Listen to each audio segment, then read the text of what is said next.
Nimemsikia profesa mmoja akisema hivi, katika nchi za Jumuiya ya Madola tume za kichunguzi haziruhusiwi kuincriminate watu, haziruhusiwi kutaja watu majina. Mimi huyo profesa namheshimu sana kabisa, kwa umri, kwa taaluma yake, kwa mchango wake kwenye tasnia ya sheria.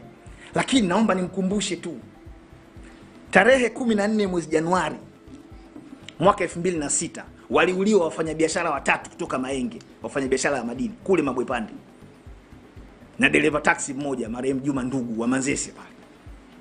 Kelele zilipokuwa nyingi, Rais Kikwete akatumia mamlaka yake haya ambayo Rais Samia akayatumia, akaunda commission for inquiry iliongozwa na jaji wa mahakama ya rufani marehemu Jaji Kipenka Musa, na katibu wa tume ile alikuwa jaji sasa hivi wa mahakama ya rufani anaitwa Jaji Elieza Feleshi. Tume ile ya uchunguzi ile iliyoundwa na jaji na Mheshimiwa Rais Kikwete ilikuja na majina. Kwa hiyo leo tunapoambiwa kwamba ripoti ya tume ya Jaji Chande haiwezi kutaja majina ya watu ambao wamehusika kwenye jinai, eti ni uzoefu wa nchi za Jumuiya ya Madola, huo ni uongo mchana kweupe kabisa. Kwa sababu sisi kama taifa sio mara ya kwanza kuunda tume za uchunguzi kuhusu jinai ambazo zimefanyika ndani ya nchi yetu, na tume hizo zikaja na majina ya watu wakawajibika. Tume ya Jaji Kipenka ikaja na ripoti kwamba polisi wa mkoa wa Dar es Salaam wakiongozwa na aliyekuwa kaimu kamanda wa polisi wa mkoa wa Dar es Salaam wakati ule, Abdalla Zombe, kamishna msaidizi wa polisi, walihusika kuwaua watu wasiokuwa na hatia. Na mapendekezo ya tume ni kwamba wale watakiwa wachukuliwe hatua za kisheria kwa kufikishwa mahakamani, na walifikishwa mahakamani. Leo tuna watu 500 wamekufa. Watu 500 wamekufa. Na tume inasema kwenye hotuba yake Jaji Chande inaweza idadi ikawa zaidi ya hiyo. Jaji Chande anasema hivi, idadi inaweza ikawa zaidi ya hiyo. Huoni mtu yote akitajwa hapa. Lakini mbaya zaidi, Jaji Chande anasema maiti 219 kati ya watu 518 waliokufa zilifanyiwa uchunguzi chini ya sheria ya uchunguzi wa vifo vyenye mashaka. Hiyo sheria inaitwa The Inquest Act. Ni sura ya 24 ya sheria za Tanzania. Anasema Jaji Chande kwamba tume ikamwamuru pathologist, yani daktari bingwa wa uchunguzi wa maiti, akachunguze zile maiti zimekufa kwa sababu gani. With all due respect, kwa heshima zote kwa tume na wajumbe wake, tume haikuwa na mamlaka kisheria kumwambia yule pathologist achunguze maiti za watu waliokufa katika mazingira kutatanisha. Kifungu cha 10 kifungu kidogo cha kwanza cha sheria ya uchunguzi wa vifo vyenye mashaka, The Inquest Act, ambayo ni sura ya 24 ya sheria za Tanzania, kinasema mwenye mamlaka ya kutoa amri miili au mwili wowote ambao unadhaniwa umetokana na kifo chenye mashaka uweze kufanyia uchunguzi ni corona, na atafanya hivyo hiyo corona kwenye mahakama inayoitwa Corona Court. Na mwenendo wa uchunguzi wa maiti hiyo unaitwa inquest proceedings. Tume ina majaji wakuu wawili wastaafu, hailijui hilo. Yani tume ikainuka ikaenda Muhimbili pale ikaambia jamani chunguzeni, na yule pathologist kwa sababu naye hajui sheria naye akaenda kuchunguza. Ndio maana unakuja kuona kwenye hotuba yake ya siku alipokuwa anakabidhi ripoti, maana yake narudia tena, hii sio ripoti. Anasema baadhi ya maiti zilikutwa zina ncha, vifo vyao vimetokana na ncha kali. Ingekuwa ni Corona Court imekaa kuchunguza hiyo miili iliyookotwa baada ya vurugu au wakati wa vurugu, ripoti isingesema kwamba ni kitu chenye ncha kali. Mimi Peter Madereka ndio mtu wa mwisho kuanzia mwaka 2022 kusimamia kesi ya uchunguzi wa kifo chenye mashaka kwenye mahakama ya uchunguzi inaitwa Corona. Tangu wakati huo hakuna mahakama yoyote hapa Tanzania imewahi kufanya hivyo. Kwa hiyo hata hii taarifa tunayokuja kuambiwa kwamba hivi vifo 200 watu maiti 219 zilifanywa uchunguzi na mtaalamu kabisa wa miili ya watu waliokufa ni taarifa ya uongo. Kwa sababu mwenye mamlaka ya kufanya vile ni Corona. Na mamlaka, chombo chenye mamlaka ni Corona Court. Nendeni mkasome The Inquest Act. Na kifungu cha 10 kile kifungu kidogo cha kwanza kiko wazi kabisa. Tume haijatuambia hivyo kwamba ilifuata huo utaratibu, lakini licha ya kukubali kwamba hiyo miili ilifanyika kwa kutumia sheria ile, ukitaka kuitumia ile sheria ya uchunguzi wa vifo vyenye mashaka, utaratibu ni kwamba lazima ifunguliwe mahakama ya uchunguzi, na sio tume iinuke iende Muhimbili ikamwambia yule jamaa mocho wali pale kwamba bana maiti hizi hapa 10 chunguza, alafu tufanyage hivyo. Sasa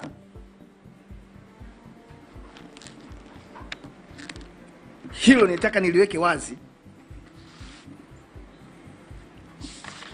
kwamba huo utaratibu uliotumika ndio ukazaa hii taarifa.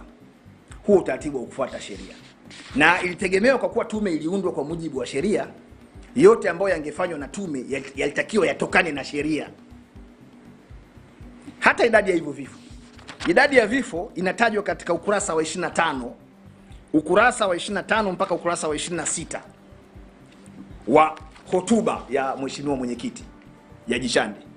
Anasema hivi, na naomba ninukuu: tathmini ya tume ni kuwa jumla ya vifo vilivyotokana na ghasia za uchaguzi mkuu ni 518, ambapo wanaume ni 490 sawa na 94.6 na wanawake ni 28 sawa na 5.4. Vingi kati ya vifo hivyo vilikuwa sio vya kawaida, unnatural. Mkoa wa Dar es Salaam ulikuwa na vifo vingi zaidi, ukiwa na vifo, na naomba watu wenye calculator hapa, watu wenye mashine ya kujumlisha wajumlishe hizi takwimu sasa. Mkoa wa Dar es Salaam ulikuwa na vifo vingi zaidi, ukiwa na vifo 182, jumlisha hapo 182, ikifuatiwa na mkoa wa Mwanza vifo 90, Mbeya vifo 80 na mkoa wa Arusha vifo 53. Ukijumlisha hizi namba hiji 518. Kwa hiyo hata hii namba yenyewe ni ya uongo. Namba ni ya uongo. Yaani 182 jumlisha 90 jumlisha 80 jumlisha 53. Jibu haliwezi kuwa 518.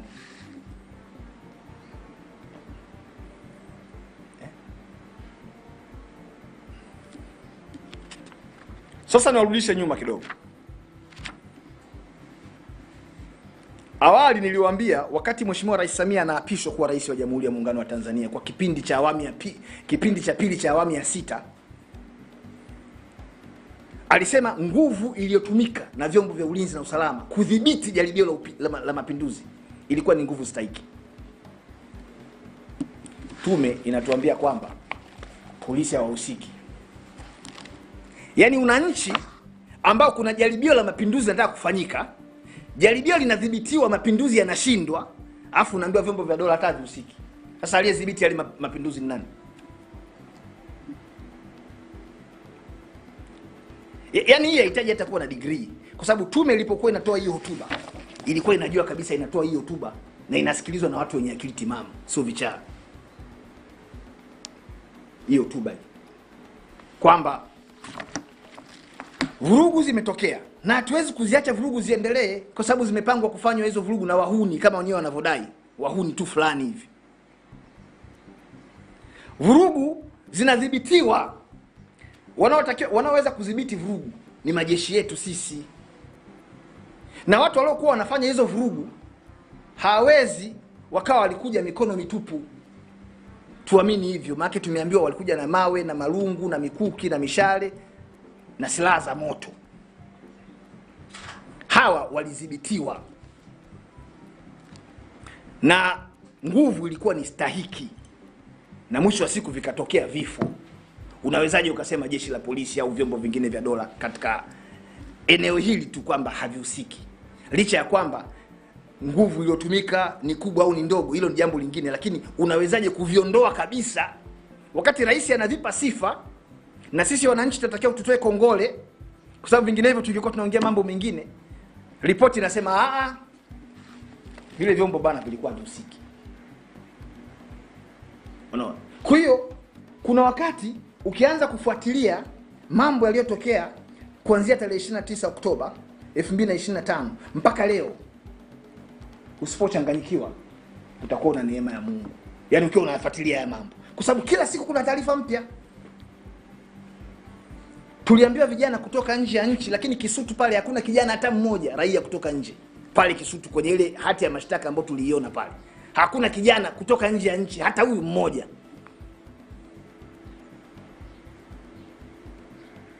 Na mimi siwezi kuamini taarifa za kuokoteza. Mimi naamini taarifa rasmi zinazotolewa na mamlaka sahihi ya serikali ambaye ni Mheshimiwa Rais. Kwa hiyo utakuta hapa idara ya uhamiaji hapa ambayo inahusika na udhibiti wa mipaka na namna gani wageni wanaweza kaingia na kutoka, lazima iwajibike. Iwajibike. Tumeshaambia kuna watu kutoka nje waliingia. Kuna watu walipwa fedha. Jana nimemsikia makamu mwenyekiti wa Chama cha Mapinduzi, Mzee Wasira. Mzee mkongwe kabisa ambaye anaijua hii nchi ndani na nje, juu na chini. Anakuambia wale waliolipwa zile fedha sio mainjinia, kwa sababu huwezi kumlipa injinia shilingi 10,000, 50 au milioni 5 aende akaandamane. Mzee Wasira manake anakubali watu walilipwa. Watu wanazaje kulipwa? Ni situ yani watu vyombo vimekaa tu basi, walau kwa kushindwa kutimiza wajibu waandike barua tu. Unajua inawezekana watu ambao wataki kujiuzuru wataka wambebeshe lawama rais. Mtu yote muungwana anayempenda rais kwa haya yaliyotokea, unaamka asubuhi kama ulipewa heshima ya kuteuliwa kushika, wataka wambebeshe lawama. Unajua inawezekana